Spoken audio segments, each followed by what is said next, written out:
টানা বৃষ্টি ও উজানের ঢলে শেরপুরের মহারশী ও ভোগাই নদীর পানি বেড়েছে। একাধিক জায়গায় বাঁধ ভেঙে পানি ঢুকেছে ঝিনাইগাতি ও নালিতাবাড়ী উপজেলায়। প্লাবিত হয়েছে ৫০টি গ্রাম, তলিয়েছে আমন ধান ও সবজির আবাদ। টানা বৃষ্টি ও উজান থেকে নেমে আসা ঢলে অস্বাভাবিক বেড়েছে শেরপুরের মহারশী ও ভোগাই নদীর পানি। একাধিক জায়গায় ভেঙেছে বাঁধ, পানি ঢুকছে ঝিনাইগাতি সদর, নলকুড়া ও ধানশাইল ইউনিয়নের নিচু এলাকায়। ভোগাই নদীর বাঁধের ভাঙনে নালিতাবাড়ির নিচু এলাকা প্লাবিত হয়েছে। এরই মধ্যে অনেকের বাড়িঘরে পানি ঢুকেছে, করতে পারছেন না রান্নাবান্নাও। উজানে পানি হলে আমাদের এখানে পানি ঢুকে পড়ে, পানি ঢুকে অনেক ক্ষয়ক্ষতি হয়েছে ঝিনাইগাতি। আমার বাসাতে এক বুক পানি, যেতে পারি নাই। তারপরে আনের ওই উত্তরে আরো ধান খেতে ৬০-৭০ করে জমি তোলানি। এই বেদিবারের জন্য আমরা ঝিনাইগাতি বাজারের বাসী অনেকই ক্ষয়ক্ষতি হচ্ছে, দোকানে পানি যাচ্ছে, ঘর বাড়ি ভাঙছে, অনেক কিছু হচ্ছে আর কি। বাড়িঘরের পাশাপাশি তলিয়ে গেছে ফসলের ক্ষেত, ক্ষতিগ্রস্ত হয়েছে ৪,৫০০ হেক্টর আমনের ক্ষেত।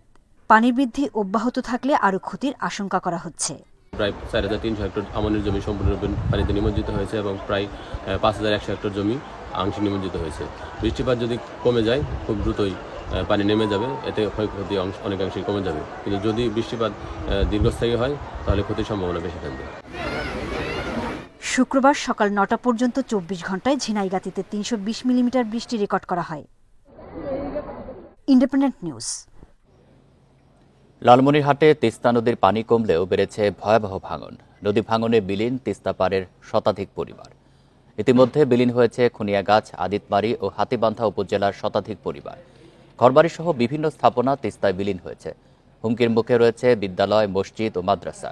ক্ষতিগ্রস্ত এসব পরিবার মাথা গোঁজার ঠাঁই হারিয়ে দিশেহারা হয়ে পড়েছে।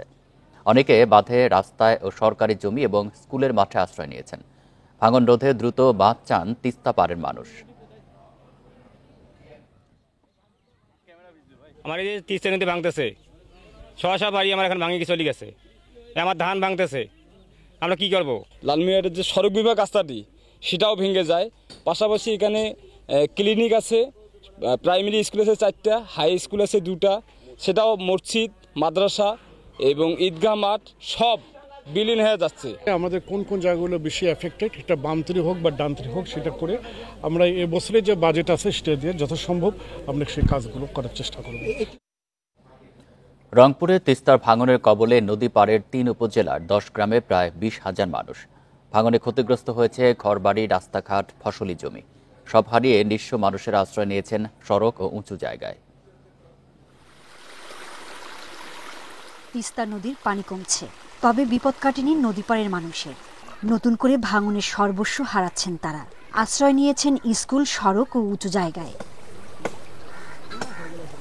নদীতে বিলীন হয়েছে ২০টি পরিবারের ঘরবাড়ি এবং ২৫০ হেক্টর জমির ফসল। গুরুত্বপূর্ণ শঙ্করদাহ সড়কের ৪ কিলোমিটারের ৩ কিলোমিটারই ভাঙনে বিলীন। এছাড়া ভাঙনের মুখে নিজপাড়া, গদাই, পাঞ্জরভাঙা গ্রাম ও তিস্তা মহিপুর ব্রিজ সড়ক। আধ ঘন্টার মধ্যে মনে হয় হাফ মিটার ভাঙে গেছে, আর কিছুক্ষণ থাকলে আরো ১ মিটার চলে যেতে পারে। এখন থাকি বাড়ি ভাঙিয়েছিল 7বার বাড়ি ভাঙা, কোনো নদীর কাজ নেই। পানি নির্ভর যদি কাজ করে 100 বস্তা দিয়ে দেয়, 4000 বস্তা ধরে দিয়ে থই, এভাবে নদীর কাজ হয় না। আমাদের ভাঙনের হাত থেকে রক্ষা করার মতো কেউ নাই। পানি উন্নয়ন বোর্ড বলছে ভাঙন ঠেকাতে এলাকায় জিওব্যাগ ফেলা হচ্ছে। স্বল্প সময়ে আমরা প্রকল্প দাখিল করব এবং প্রকল্পটি পাশ হলে, অনুমোদিত হলে এই নদী ভাঙনের যে সমস্যা আছে তিস্তা কেন্দ্রিক, নদী ভাঙনের সমস্যা সমাধান করা সম্ভব হবে। চলতি বছর বন্যায় 8 বারের মতো ভাঙনের কবলে পড়ে তিস্তা পাড়ের মানুষ। Independent news. মেঘনা নদী থেকে অবৈধভাবে বালু উত্তোলন বন্ধে ব্রাহ্মণবাড়িয়া ও চাঁদপুরে মানববন্ধন করেছেন স্থানীয়রা। বালু উত্তোলন বন্ধে ব্রাহ্মণবাড়িয়ায় সকালে মানববন্ধন করেন বুড়িকান্দি ইউনিয়নের বাসিন্দারা। এ সময় তারা বলেন, গত 5 মাসে মেঘনার ভাঙনে ইউনিয়নে প্রায় 20 বিঘা জমি বিলীন হয়েছে। ঝুঁকির মুখে অসংখ্য বসত ভিটা। ভাঙন রোধে বালু উত্তোলন বন্ধে কার্যকর পদক্ষেপ নেওয়ার দাবি ভুক্তভোগীদের। এদিকে মেঘনা নদী থেকে বালু উত্তোলন বন্ধে চাঁদপুরের মতলব উপজেলার মোহনপুর ইউনিয়নেও মানববন্ধন করেছেন স্থানীয়রা। এ সময় বালু উত্তোলনে বাধা দেয়ায় মঙ্গলবার স্থানীয়দের ওপর হামলার ঘটনায় দ্রুত অভিযুক্তদের আইনের আওতায় আনার দাবিও জানান তারা। রাজধানী সহ সারা দেশে দমকা হাওয়া সহ বৃষ্টির পূর্বাভাস দিয়েছে আবহাওয়া অধিদপ্তর। কোথাও কোথাও হতে পারে ভারী থেকে অতি ভারী বৃষ্টি। এই অবস্থার মধ্যে অক্টোবর পর্যন্ত অব্যাহত থাকতে পারে, এরপর বৃষ্টির পরিমাণ কমে আসবে। এদিকে শুক্রবার ঢাকা, চট্টগ্রাম, খুলনা সহ 10 জেলার দক্ষিণ পূর্ব দিক দিয়ে ঘন্টায় 45 থেকে 60 কিলোমিটার বেগে ঝোড়ো হাওয়া বয়ে যাওয়ার শঙ্কা রয়েছে। এসব এলাকায় হতে পারে বজ্রবৃষ্টিও। নদীবন্দরসমূহে 1 নম্বর এবং সমুদ্র বন্দরসমূহে 3 নম্বর সতর্ক সংকেত জারি রয়েছে। ভোর 6টা থেকে 3 ঘন্টায় দেশের সর্বোচ্চ বৃষ্টি রেকর্ড করা হয় টাঙ্গাইলে 130 মিলিমিটার।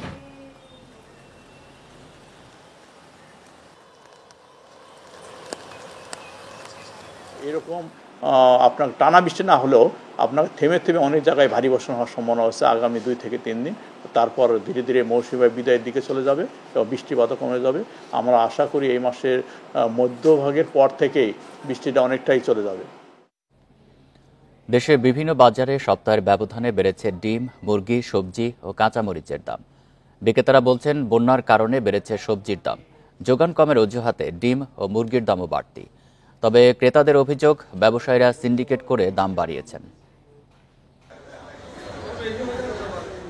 যোগান কম থাকার অজুহাতে চট্টগ্রামের বাজারগুলোতে বেড়েছে সবজির দাম। 20 টাকা বেড়ে বেগুনের কেজি উঠেছে 120 টাকায়, 10 টাকা বেড়ে বরবটির কেজি 160 টাকা, আর শশার কেজি উঠেছে 100 টাকা। বাজারে গেলে ওরা বলছে তরকারি সংগ্রহ কম, তার কারণে দাম বেশি। আমাদের বেশি দাম দিয়ে কিনে আনতে হয়, সেই জন্য দামটা আমরা বেশি বিক্রি করতেছি। রাজশাহীতে 10 টাকা বেড়ে পটলের কেজি এখন 40 টাকা, করলার কেজি 80 টাকা। তবে সপ্তাহের ব্যবধানে কেজিতে 100 টাকা বেড়ে 320 টাকা বিক্রি হচ্ছে কাঁচামরিচ। একই পরিস্থিতি বগুড়াতেও। বাজার মনিটরিং যারা কমিটি আছে তাদের এই ব্যাপারে দৃষ্টি দেওয়া উচিত।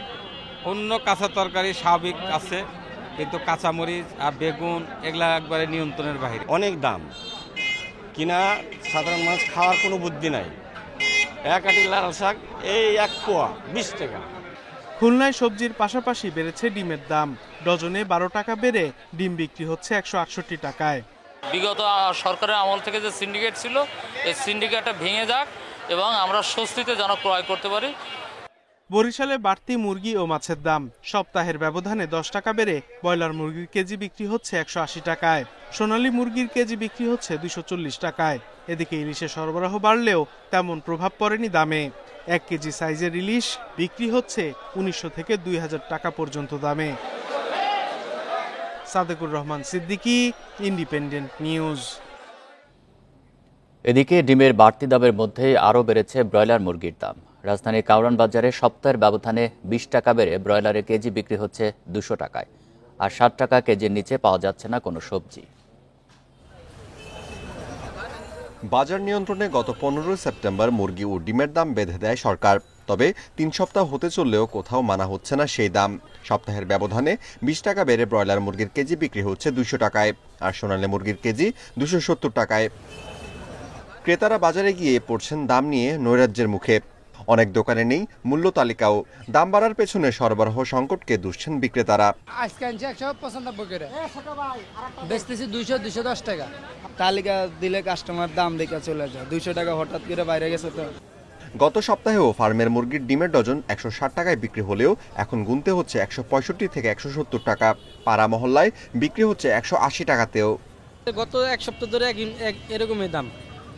সামনের সপ্তাহে কমবো কিনা এটা বলা যায় না। কিছু কিছু পণ্যের দাম বেড়েছে, কিছু কিছু কমেছে, কমলে আবার পরক্ষণে বেড়ে যাচ্ছে। কোনো জিনিসের দাম কম না, আগে যা ছিল এখনো তাই আছে।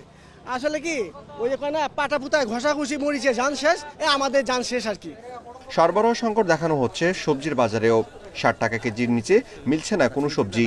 বেগুনের কেজি 100 থেকে 140 টাকা, কাঁচামরিচের কেজি বিক্রি হচ্ছে 320 টাকায়। 100 গ্রাম ধনেপাতা কিনতে গুনতে হচ্ছে 60 টাকা পর্যন্ত।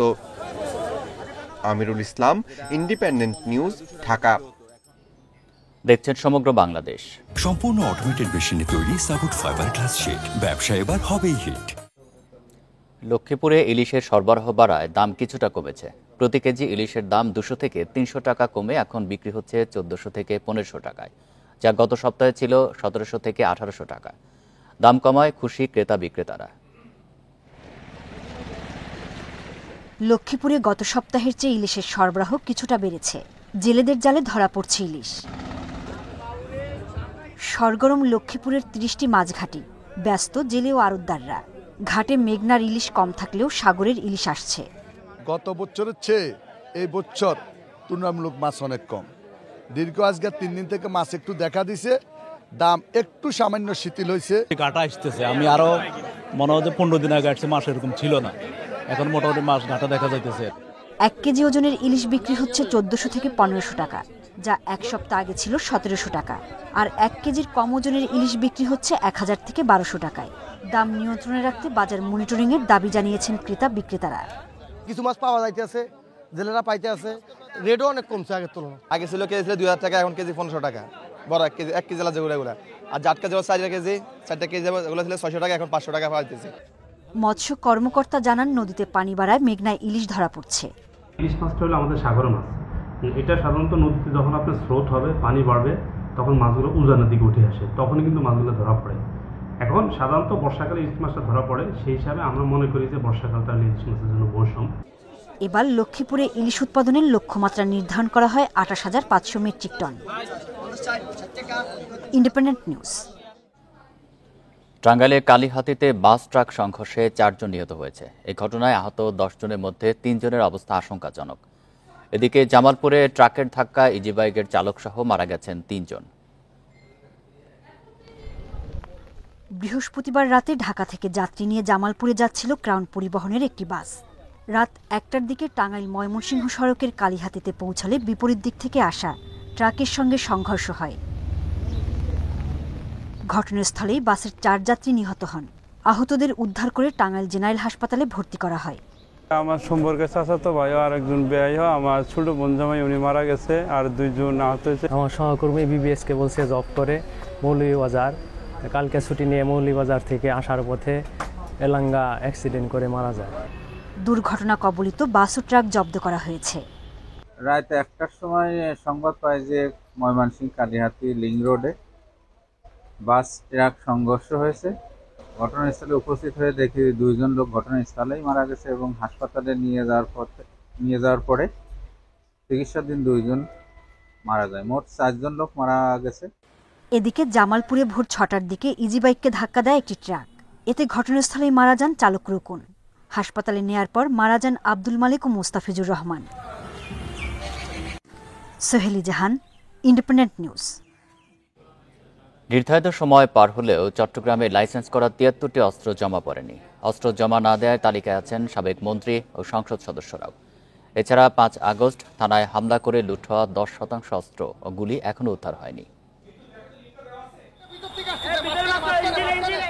অন্তর্বর্তী সরকার ক্ষমতা নেয়ার পর 3 সেপ্টেম্বরের মধ্যে লাইসেন্স করা অস্ত্র জমা দেওয়ার নির্দেশ দেয়া হয়। সময়সীমা শেষ হওয়ার পর দেখা গেছে চট্টগ্রামে লাইসেন্স করা 725টি আগ্নেয়াস্ত্রের মধ্যে 73টি এখনও জমা পড়েনি।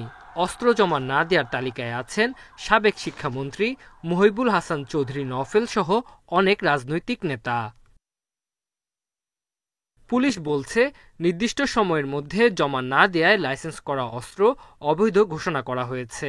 সেগুলো উদ্ধারে অভিযান পরিচালনা ও মালিকদের বিরুদ্ধে আইনগত ব্যবস্থা নেওয়া হবে। আমাদের কোতোয়ালিতে নাই 68টা লাইসেন্সের মধ্যে একজন অস্ত্র কিনে নেয়, 67টা লাইসেন্স আছে। তো এই এর মধ্যে মোট 60টি অস্ত্রের জমা পড়েনি। তো এগুলোর ব্যাপারে আমরা কাজ করতেছি, কেন জমা পড়েনি। এদিকে 5 আগস্ট চট্টগ্রাম শহরের 15টি থানায় হামলা হয়। লুট করা হয় 5 শতাধিক অস্ত্র ও 10,000-এর বেশি গুলি। পরে অভিযান চালিয়ে প্রায় 90% অস্ত্র ও গুলি উদ্ধার করা হয়। যখনই পাবলিকের হাতে যাবে বা যার হাতে যাক বা যে ধরনের গোষ্ঠীর হাতে যাক, সেটা কিন্তু অবশ্যই চিন্তার বিষয়। সুতরাং এই অস্ত্রগুলো যাতে কোনোভাবেই এই সন্ত্রাসী গোষ্ঠী বা নাশকতাকারীদের হাতে না যায়, সে ব্যাপারে কিন্তু আমাদের জোর প্রচেষ্টা অব্যাহত আছে। AK-47 কিংবা চাইনিজ রাইফেল এগুলো আসলে ক্যারি করা এত সহজ না। তো ওই সেন্সে আমাদের ধারণা অধিকাংশ অস্ত্রই আসলে আমাদের চট্টগ্রাম থেকে যে অস্ত্রগুলো লুট হয়েছে সেগুলো হয়তো চট্টগ্রাম কেন্দ্রিক এলাকাতেই আছে। তো আমরা বিভিন্ন গোয়েন্দা তথ্যের ভিত্তিতে এখনো কাজ করে যাচ্ছি এবং আশা রাখি অধিকাংশ অস্ত্রই আমরা উদ্ধার করতে পারবো। অপরাধীদের হাতে যাওয়ার আগে লুট হওয়া অস্ত্র উদ্ধারে তৎপরতার কথা জানিয়েছে প্রশাসন। Independent news. মালয়েশিয়ার প্রধানমন্ত্রী আনোয়ার ইব্রাহিমের সাথে বৈঠক শেষে কথা বলছেন ডক্টর মোহাম্মদ ইউনুস। আমরা সরাসরি সেখানে চলে যাচ্ছি। Science, innovations, defense and youth development. Service sector is a prospective area for us where both the countries can work closely.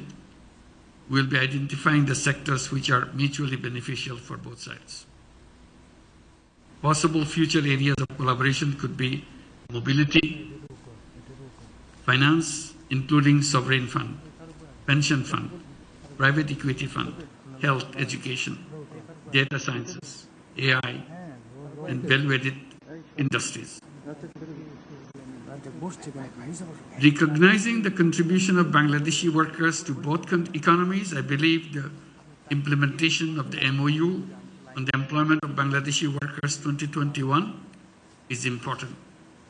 We also discussed the possibility of increasing workers and professional intake from Bangladesh and multiple entry visas for them. We highlighted exchange of higher educational experience through student exchange, faculty exchange, research projects and joint master's and doctoral programs. We further discussed collaborations of deep sea fishing, seabed exploration, marine science and strategic connectivity between Chittagong Port and Port Kelang. We congratulate Malaysia for its upcoming chairmanship of ASEAN in January 2025. We discussed the issue of Bangladesh's inclusion as a sectoral dialogue partner of ASEAN. We look forward to Malaysia's active role for Bangladesh's inclusion in the regional body. Finally, we express our firm commitment and determination to work closely to elevate our bilateral relations to a new height, consistent with the new Bangladesh. I thank you all. Thank you. Thank you, Excellency. মালয়েশিয়ার প্রধানমন্ত্রীর সাথে বৈঠক শেষে বক্তব্য রাখছিলেন doctor Mohammad Yunus. আমরা সরাসরি সেখানে ছিলাম। যাচ্ছি পরের খবরে। অতিরিক্ত যানবাহনের চাপ, বৃষ্টি ও সড়ক দুর্ঘটনার কারণে ঢাকা-টাঙ্গাইল বঙ্গবন্ধু সেতু মহাসড়কে দীর্ঘ যানজট তৈরি হয়েছে। ভোর থেকে বঙ্গবন্ধু সেতু থেকে টাঙ্গাইল সদর উপজেলার রাবনা বাইপাস এলাকায় তৈরি হয় প্রচণ্ড যানজট। পুলিশ জানিয়েছে, মহাসড়কটিতে অতিরিক্ত যানবাহনের চাপ ও টানা বৃষ্টির কারণে যানবাহনগুলো স্বাভাবিক গতিতে চলতে পারছে না। ধীর গতির কারণে যানজট বাড়তে থাকে। এছাড়া মহাসড়কের বিভিন্ন জায়গায় একাধিক দুর্ঘটনার কারণেও এই যানজট তৈরি হয়েছে বলে জানায় পুলিশ। তবে মহাসড়ক সচল করতে যথাযথ চেষ্টা করছে হাইওয়ে পুলিশ। দীর্ঘ যানজটের কারণে ভোগান্তিতে পড়েছে যানবাহনের চালক ও যাত্রীরা।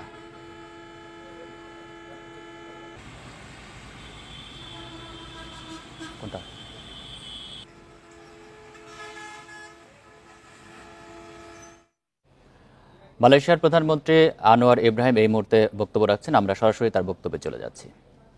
Use the occasion in the solitary confinement in prison to reread Gitanjali, and of course the essays and the short stories, which is well compelling, passionate, touch the heart and soul of men and women, on the marginalized, the poor, the less fortunate. And you, Professor Muhammad Yunus, symbolizes this passion. I know you for the last 4 decades, I suppose, as a person who have taken that initiative. Your lack of experience in governance, as they say, is nothing as compared to your strength. There is passion for the poor, marginalized, and for the people. And I think that is what we lack in this world today. You look at the situation in Gaza, now in Lebanon, but what's lacking is deficit in humanity, in justice, in compassion. So thank you very much. I just feel like giving a lecture on Rabindranath Tagore, but that's not the occasion. But I'm, of course, really, I took this initiative early enough to give you a call and give my support as a friend and as a nation that is friendly to Bangladesh, notwithstanding some controversies, some criticism, I do recognize that the fast progress that we have achieved, the economic success, and now the last year also we have seen this phenomenal growth and massive investments, Malaysia becoming the hub of semiconductor in the region, and becoming an attractive destination for investments in terms of data center and artificial intelligence. But can we deny, therefore, the role of Malaysian professionals, and to an extent, the role of many Bangladeshi workers? Now, that's why when you appeal for us to consider the issue of 7,000 or more who were duly registered, but then lost that opportunity because of the political development and uprising here, I will certainly give that a major consideration. At least the first phase, subject to all the conditions being met, can be taken as soon as possible. 18,000. Yeah, 18,000, but the first phase, once we satisfy, I think we'll do it at the fast track, first phase. Thank you. Is required. And the other issues on investments, of course, we have Malaysian companies here and Bangladeshi companies in Malaysia. I think what we need to do, if we want this sort of comprehensive strategic partnership, then we should give some attention and preference to these companies, we in Malaysia, to the investments from Bangladesh, and you here too, to make sure that any teething problems be given fast attention in a transparent manner. I share your vision. In Malaysia and my team, we assume our focus is governance, anti-corruption, and economic fundamentals. We do not compromise with this, because we don't need to associate political elite and political leaders assuming office to amass wealth and enrich themselves or their families or their cronies. And therefore I empathize, I understand fully well that though we want Malaysian companies that have been operating here should be given adequate consideration, I will not compromise on the issue of transparency, the proper due diligence in the process. And then, of course, higher education, research in all fields, we should look at it and explore and collaborate, and we can fast track. The Minister of Foreign Affairs is here, Minister Michi is here, in terms of the negotiations, whatever form that you want in terms of trade arrangements. But what is important is having the Joint Commission meeting as soon as possible. You suggest probably early next year. I see even if they are ready, they should come earlier. I'm not imposing on them too fast. Then on the ASEAN sectoral dialogue partner, where in the past there were encumbrances, not created by us but some members, because we have to achieve only through consensus. But let me assure you that I will give this some priority. যৌথ ব্রিফিংয়ে বক্তব্য রাখছিলেন মালয়েশিয়ার প্রধানমন্ত্রী আনোয়ার ইব্রাহিম। আমরা সরাসরি সেখানে ছিলাম। শুধু পানিটাই ঠান্ডা। পলিথিলিন টেকনোলজিতে তৈরি 3 স্তর বিশিষ্ট সেরাকুল ওয়াটার ট্যাঙ্ক। অতিরিক্ত যানবাহনের চাপ, বৃষ্টি ও সড়ক দুর্ঘটনার কারণে ঢাকা-টাঙ্গাইল বঙ্গবন্ধু সেতু মহাসড়কে দীর্ঘ যানজট তৈরি হয়েছে। সড়ক পরিস্থিতি জানাতে টাঙ্গাইল থেকে যুক্ত হচ্ছেন সহকর্মী মামুনুর রহমান। মামুনুর, এই মুহূর্তে যানজটের পরিস্থিতি জানাবেন, আর যানবাহন নিয়ন্ত্রণে আইনশৃঙ্খলা বাহিনীর কোনো তৎপরতা আছে কিনা সেখানে?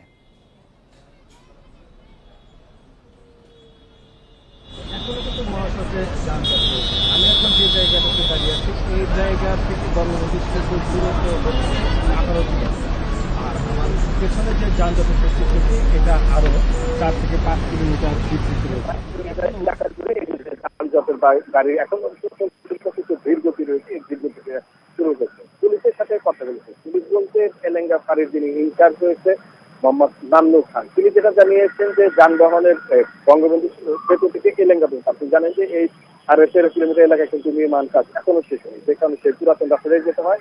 সেই রাস্তায় অনেক জায়গায় খানাখন্দ ভরে গিয়েছে। এর বাইরে হচ্ছে গত রাত থেকে টানা বৃষ্টি, বৃষ্টিপাতের কারণে খানাখন্দ গুলি আরো প্রকট আকার ধারণ করেছে। আর বৃষ্টির কারণে গাড়ির যে কাঙ্ক্ষিত বা স্বাভাবিক যে গতি, সেই গতিতে চলতে পারে। এর সাথে যোগ হয়েছে ছোট বড় বেশ কিছু দুর্ঘটনা। কোনো দুর্ঘটনা বঙ্গবন্ধু সেতুর উপরে হয়েছে, কোনো সার্ভিস লেনে হয়েছে। এই কারণে এই মহাসড়কে যে যানজটের কথাটি আমরা 22 কিলোমিটার বলছিলাম, এটা কিন্তু মাঝখানে বঙ্গবন্ধু সেতু থেকে একেবারে পাকুল্লার কাছাকাছি প্রায় 35 কিলোমিটার এলাকা জুড়ে কিন্তু এই গাড়ির যে দীর্ঘ সারি বা যানজট বা যানজট যে ভাষাই বলি সেটা হয়েছে।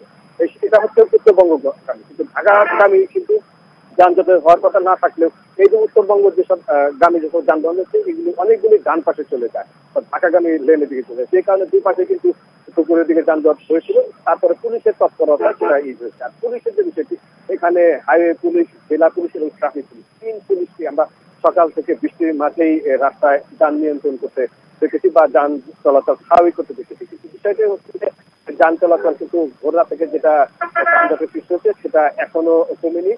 পুলিশের পক্ষ থেকে যেটা বলা হয়েছিল সকালবেলা যে দুপুর নাগাদ যান চলাচল স্বাভাবিক হবে, কিন্তু সেই অবস্থা কিন্তু আমরা দেখছি।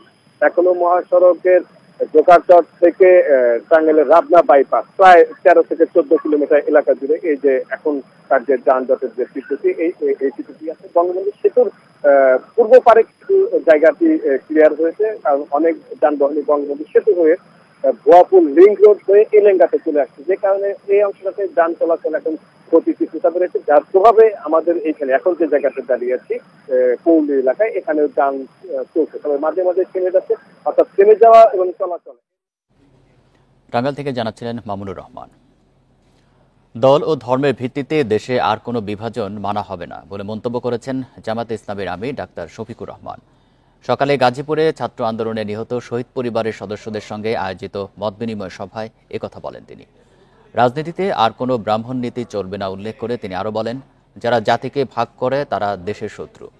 জাতির সেবক হয়ে বিশ্বাসঘাতকতা করলে কি পরিণতি হয় তা থেকে শিক্ষা নেওয়ার আহ্বান জানান জামায়াতের আমির। তিনি বলেন, দেশে এমন কোনো সরকার যেন না আসে যারা জনগণের টাকায় কেনা বুলেট ছোড়ার দুঃসাহস করবে। এ সময় বৈষম্য বিরোধী ছাত্র আন্দোলনের শহীদ পরিবারের সদস্যদের সরকারি চাকরি দেওয়ার দাবি জানান ডাক্তার শফিকুর রহমান।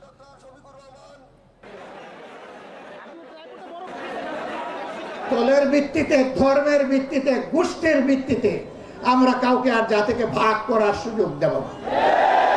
জাতিকে তারাই ভাগ করে যারা জাতির দুশ্মন। জাতির যারা বন্ধু তারা কখনো তার জাতিকে ভাগ এবং বিভক্ত করতে পারে না। চট্টগ্রামের মিরসরাইয়ে ঝর্ণায় ডুবে 2 পর্যটকের মৃত্যু হয়েছে। নিখোঁজের কয়েক ঘন্টা পর রূপসী ঝর্ণা থেকে তাদের মরদেহ উদ্ধার করে ফায়ার সার্ভিস। পুলিশ জানায়, সকালে নারায়ণগঞ্জ থেকে 14 জনের একটি দল সকালে ঝর্ণা দেখতে আসেন। দুপুর 1টার দিকে ঝর্ণার কুয়ার মধ্যে নেমে পড়ে নিখোঁজ হন মুস্তাফিজুর ও মাহবুবুর রহমান নামে 2 পর্যটক। খবর পেয়ে পুলিশ, ফায়ার সার্ভিস ও স্থানীয়রা মিলে কয়েক ঘন্টার চেষ্টায় তাদের মরদেহ উদ্ধার করেন।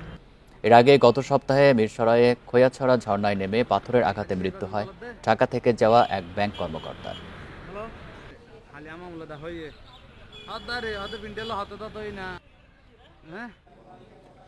নরসিংদী জেলা কারাগার থেকে লুট হওয়া একটি অস্ত্র উদ্ধার করেছে সেনাবাহিনী। পলাশ উপজেলার ঘোড়াশালের পাইকগাছা এলাকায় নির্মাণাধীন বাড়ি থেকে অস্ত্রটি উদ্ধার করা হয়। সকালে জেলার মুসলেউদ্দিন ভূঁইয়া স্টেডিয়ামে সেনা ক্যাম্প থেকে অস্ত্রটি পুলিশের কাছে হস্তান্তর করে সেনাবাহিনী। 28 ইস্ট বেঙ্গল রেজিমেন্টের অধিনায়ক লেফটেন্যান্ট কর্নেল মোহাম্মদ হুমায়ুন রশিদ জানান, গত 27 সেপ্টেম্বর নির্মাণাধীন বাড়িতে অস্ত্র থাকার খবরে সেখানে অভিযান চালান তারা। পরে ওই বাড়িতে তল্লাশি চালিয়ে পলিথিনে মোড়ানো অবস্থায় একটি রাইফেল উদ্ধার করা হয়। এটি গত 19 জুলাই নরসিংদী জেলা কারাগার লুট হয়েছে বলে ধারণা তাদের। তবে এই ঘটনায় কাউকে আটক করা সম্ভব হয়নি।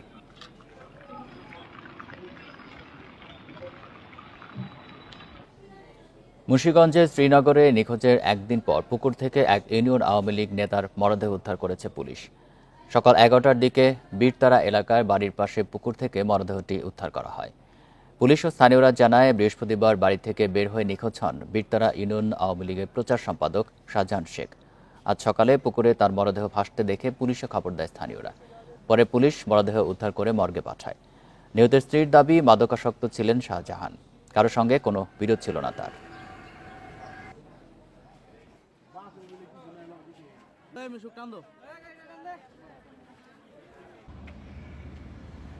দেখছেন সমগ্র বাংলাদেশ। স্টিকি অ্যাডিসিভ, জোড়া লাগায় সবকিছু। অপহরণের 6 দিনেও খোঁজ মেলেনি কক্সবাজারে পেকুয়া সেন্ট্রাল স্কুল অ্যান্ড কলেজের অধ্যক্ষ মোহাম্মদ আরিফের। তাকে ফিরে পেতে সকালে চট্টগ্রামের একটি রেস্টুরেন্টে আয়োজিত সংবাদ সম্মেলন করেন তার স্বজনেরা।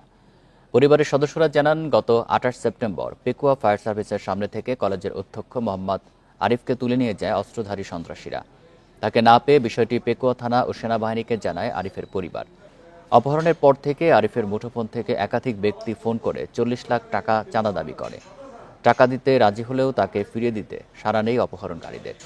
স্বজনদের অভিযোগ, আরিফের সম্পত্তি দখল করতে আওয়ামী লীগ সরকারের সন্ত্রাসীরা এই ঘটনা ঘটিয়েছে।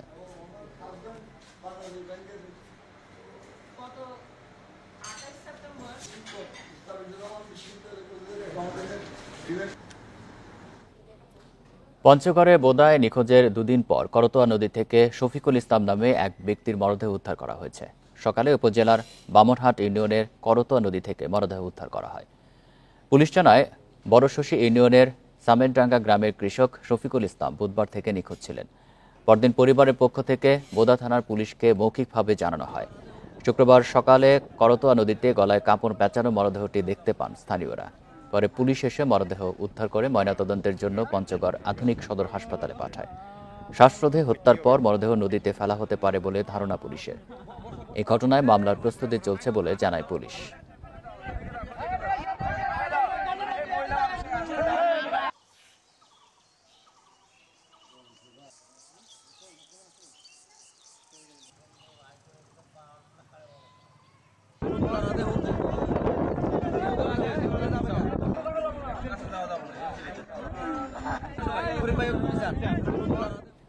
মৌলভীবাজারে শ্রীমঙ্গল উপজেলার ইসামতি চা বাগানে মঙ্গলচণ্ডী মন্দিরে চলছে 9 দিনব্যাপী নবরূপে দুর্গাপূজা।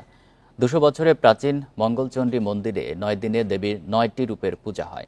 আয়োজকরা জানান, 1 যুগের বেশি সময় ধরে এখানে আগাম দুর্গাপূজার আয়োজন হয়ে আসছে।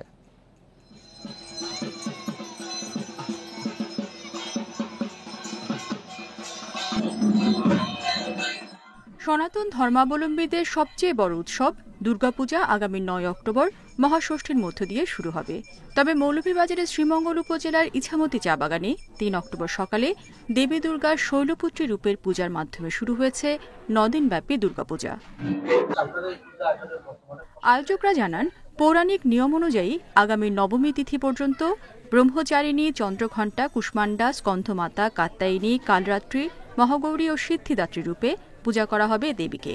9 জন দুর্গার নাম আছে, সেই 9 জন দুর্গার নাম অনুসারে আমরা শান্তি পাওয়ার জন্য আমরা একটা এই অরণ্যভূমি মঙ্গলচণ্ডীর অরণ্যভূমিতে এই 9 দিন পূজা করিয়া থাকি। দেবী দুর্গার বিভিন্ন রূপের পূজা দেখতে দূর দূরান্ত থেকে ভিড় করছেন পুণ্যার্থীরা। 9 দিনের এই পূজাতে আমাদের অনেক ভালো লাগে। পূজার দিনে আমরা অনেক আনন্দ করি। মা বাবাকে নিয়ে এসেছি, ভাই বোনকে নিয়ে এসেছি, আমার দেখে অনেক ভালো লেগেছে। 2010 সাল থেকে এখানে নবরূপে দুর্গাপূজা পালিত হয়ে আসছে। পূজা উপলক্ষে সার্বিক প্রস্তুতি নেওয়ার কথা জানান আয়োজকরা। আমাদের জানা মতো আর কোথাও বাংলাদেশের কোনো পূজা হয় না। এখানে তার প্রত্যেক বছরই লক্ষ লক্ষ দর্শকের সমাগম ঘটে। আমরা বিগত দিনগুলোতেও সুশৃঙ্খলভাবে পূজা উদযাপন করে আসছি। আমরা আশা করছি এই বছরও আমরা সুশৃঙ্খলভাবে পূজা উদযাপন করতে পারবো। এবছরও লক্ষাধিক ভক্ত দর্শনার্থীদের সমাগম ঘটবে আশা আয়োজকদের। দশমীতে প্রতিমা বিসর্জনের মধ্য দিয়ে শেষ হবে আয়োজন। Independent news. এই ছিল সমগ্র বাংলাদেশে। ধন্যবাদ সবাইকে।